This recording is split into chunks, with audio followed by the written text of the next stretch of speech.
बोलो जयकारा। बोल मेरे श्री गुरु महाराज की जय। सौभाग्यशाली प्रेमी गुरुमुखो, संत महापुरुष फरमाते हैं कि ये संसार में, ये जीवन में ना कोई सुख है और ना ही कोई दुख है,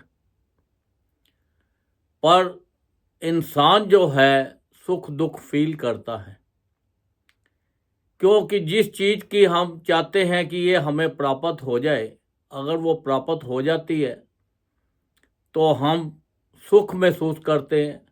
अगर वो चीज़ हमें नहीं मिलती तो हम दुख महसूस करते हैं।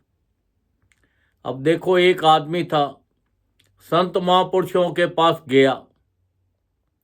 अब जाने के बाद वहाँ के संत महापुरुषों की चरण शरण में गया और जाकर बोला, महाराज, मेरे जीवन के अंदर सिवाय दुखों के और कुछ भी नहीं है। मैं जिस चीज़ में हाथ डालता हूँ उसी में मेरा नुकसान हो जाता है। जो भी काम करता हूँ नुकसान हो जाता है। अब मैं इतना दुखी हो गया हूँ, इतना परेशान हो गया हूँ कि मेरा दिल करता है कि मैं अपने ये जीवन को छोड़ दूँ, मैं सुसाइड कर लूँ। मुझे अब जीने की कोई मन के अंदर इच्छा नहीं है, क्योंकि मेरे भाग्य में सुख लिखा ही नहीं है। मैं दुख ही दुख भोग रहा हूँ और दुख ही दुख है। तब संत महापुरुषों ने फरमाया कि भाई, आपके पास गाड़ी है? उन्होंने कहा है। आप गाड़ी चलाते हो? उन्होंने बोला चलाते हो। अगर आप गाड़ी चलाते चलाते सड़क के सामने कोई पहाड़ आ जाए तो फिर आप क्या करते हो? उन्होंने बोला, जी फिर हम डाइवर्शन कर देते हैं, गाड़ी को दूसरी तरफ मोड़ देते हैं। तो उन्होंने, संत महापुरुषों ने फरमाया कि देखो, जब भी आपकी परिस्थिति कोई ऐसी हो जाए, कोई आपके जीवन में दुख आ जाए, तो आपने अपने मन को डाइवर्शन कर देना है। मन को उसके अंदर नहीं घुसाना, मन को साइड से ले जाना है उसको। देखो, आप साइड से पहाड़ के जाते हो तो जाते जाते एक पहाड़ नहीं, कई पहाड़ों को आप पार कर जाते हो। तो ऐसे ही ये जीवन के अंदर कभी कोई परिस्थिति ऐसी बन जाती है, कोई दुख आ जाता है, तो उस दुख को फील मत करो, उसको डाइवर्शन कर दो, उसको थोड़ी देर के लिए छोड़ दो, कोई और काम कर लो, ताकि वो जो है समय निकल जाएगा और आपका ठीक हो जाएगा। क्योंकि ये एक विधि का विधान है जो हमारे संसार में, हमारे जीवन में, हमारे ऊपर आना है।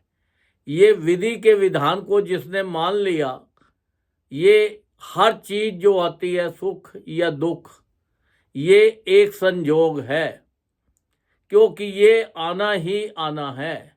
अगर आपने अपने मन को समझा लिया ये बात कि देखो, ये तो आना ही आना है, विधि का विधान है, इसको कोई भी टाल नहीं सकता। क्योंकि विधि का बाप कौन है? विधि का बाप है कर्म। कर्म क्या चीज है? कर्म हमारे हैं, जो हम अच्छे या बुरे कर्म करते हैं, वो हमें जरूरी नहीं है कि जो हमने इस जन्म में किए तो हमें इनका फल अभी इसी जन्म में मिल जाएगा। नहीं, वो हमें कई जन्मों तक, कौन से जन्म में किस चीज का फल मिलना है, वो वैसा संयोग बनेगा तो तभी बात बनेगी, नहीं तो नहीं बनेगा।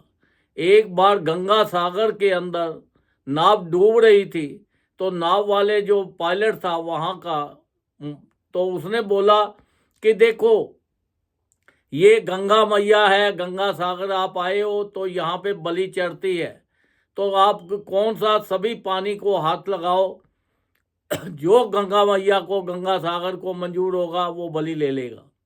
तो सारे डरे पहले, फिर उसने जब जोर लाया कि भैया देखो, ये नाव डूब रही है, अब सभी ने एक एक करके हाथ लगाया और जय गंगा मैया की और सभी के सभी बच गए।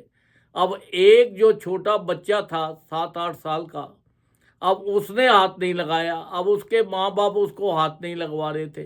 अब उन्होंने कहा कि अब तो बलि लेनी है तो अब तो हमारा बच्चा ही है बचा है, बाकी तो सब बच गए हैं क्योंकि सभी ने हाथ लगा लिए।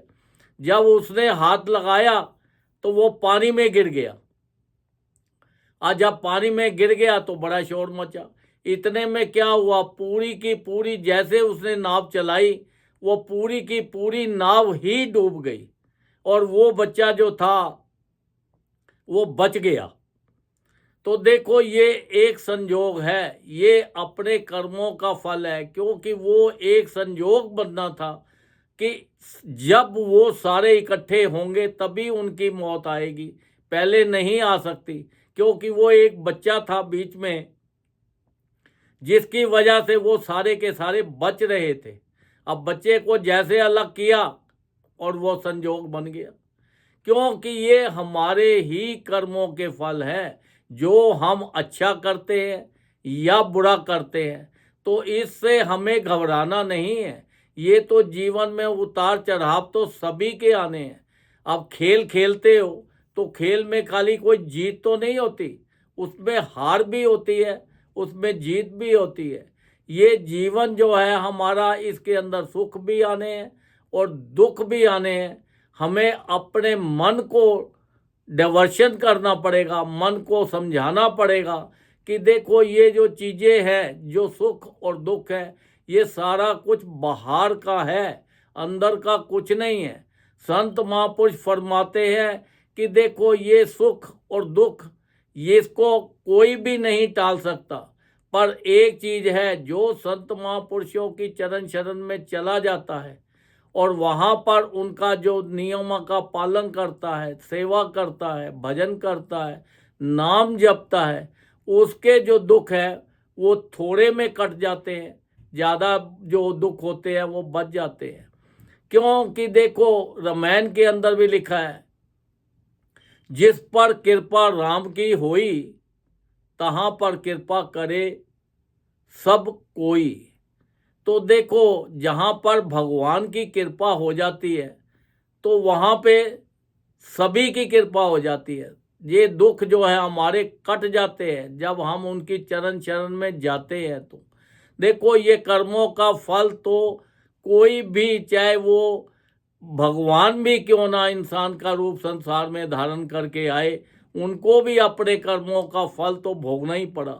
अब देखो भगवान श्री रामचंद्र जी थे, उनके जो पिछले जो थे संस्कार, उसके मुताबिक देखो उनको रात को राजपाट मिलना था सुबह, और कहाँ उनको वनवास मिल गया।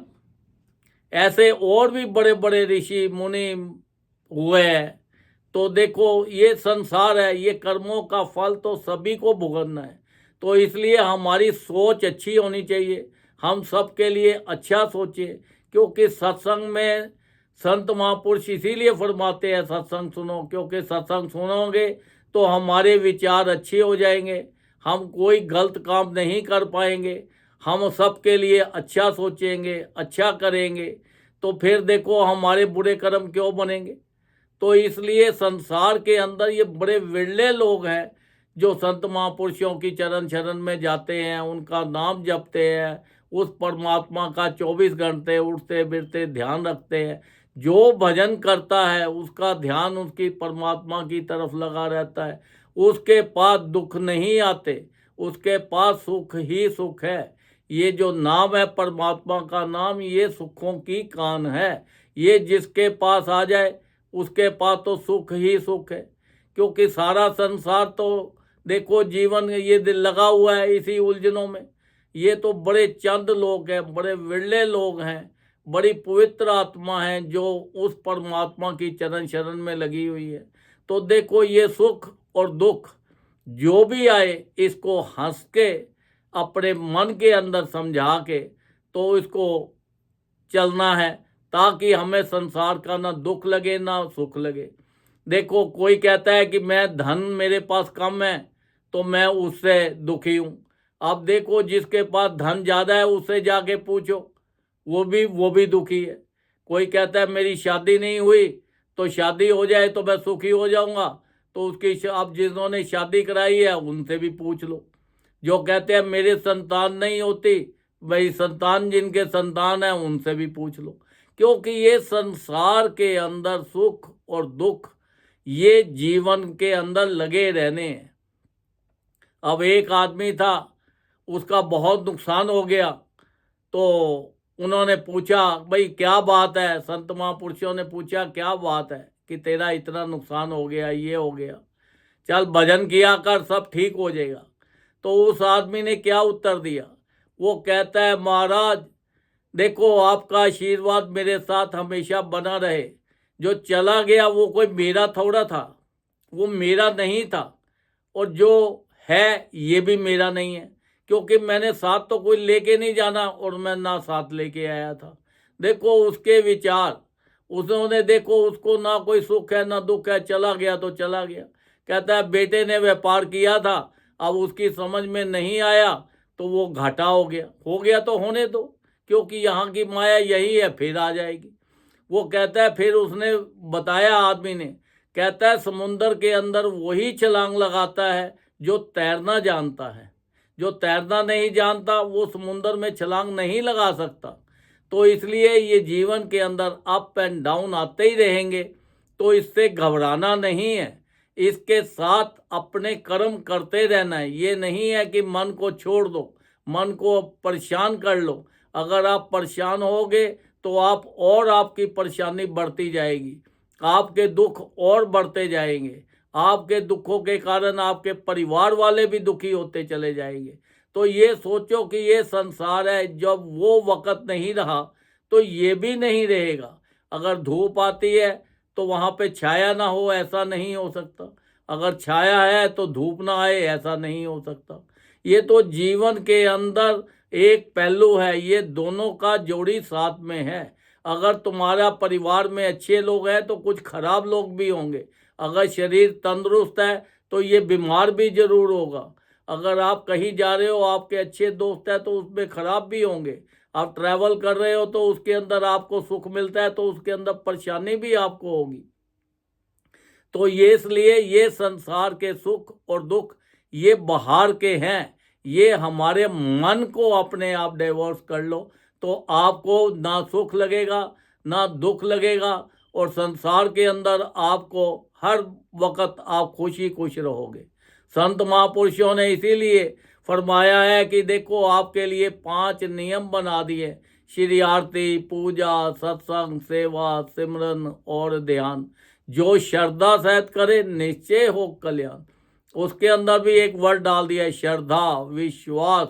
जो विश्वास के साथ इसको पालन करता है उसका मन फिर इधर इधर नहीं भटकता, फिर वो अपने भजन में ही लगा रहता है, तो उसके पास दुख आते ही नहीं है। तो देखो संत महापुरुष तो कहते हैं देखो 24 घंटे है, आप सारा 24 घंटे नहीं कर सकते तो आप कम से कम भी 2 घंटे जरूर करो। 2 घंटे कंटिन्यूस नहीं कर सकते तो 1-1 घंटा करके करो। 1-1 घंटा करके नहीं कर सकते तो आधा आधा घंटा करके करो। भजन जरूर करो, क्योंकि भजन के ऊपर उन्होंने बहुत जोर दिया है। कहते हैं अगर शरीर तंदुरुस्त नहीं है तो लेट के करो, ट्रैवल कर रहे हो तो ट्रैवल करते करो, क्योंकि भजन का कोई समय नहीं है, कोई टाइम नहीं है, कोई स्थान नहीं है। आप किसी भी जगह पे बैठ के किसी भी वक्त अपना हर वक्त अपना भजन करते रहो, तो देखो आपके पास सुख ही सुख रहेंगे। आपका लोक भी सुखी हो जाएगा, आपका परलोक भी सुखी हो जाएगा। संसार के सारे सुख आपके पास अपने आप ही चले आएंगे, क्योंकि जहाँ परमात्मा का नाम होता है, जहाँ पे संत महापुरुषों ने जो हमें भजन नाम दिया हुआ है, नाम जपते हैं, तो ये एक सुखों की कान है। यहाँ पे नाम जपते हैं, भजन करते हैं, वहाँ पे रिद्धियाँ सिद्धियाँ संसार की सब अपने आप आ जाती है, और वहाँ पे खुशियाँ ही खुशियाँ रहती है। अगर कोई दुख होता भी है तो वो थोड़े में कट जाता है, वो आपको फीलिंग नहीं होता, क्योंकि हमारा ध्यान ही उस तरफ लगा है। हमने किसी के लिए अच्छा सोचना है, सबके लिए अच्छा करना है, जितनी भी सेवा हो सकती है अपने शरीर से भी सेवा करनी है, अपना भजन भी करना है। हर तरह से हमें उस परमात्मा की तरफ लगे रहेंगे तो वो परमात्मा की निगाह हमारे ऊपर रहती है।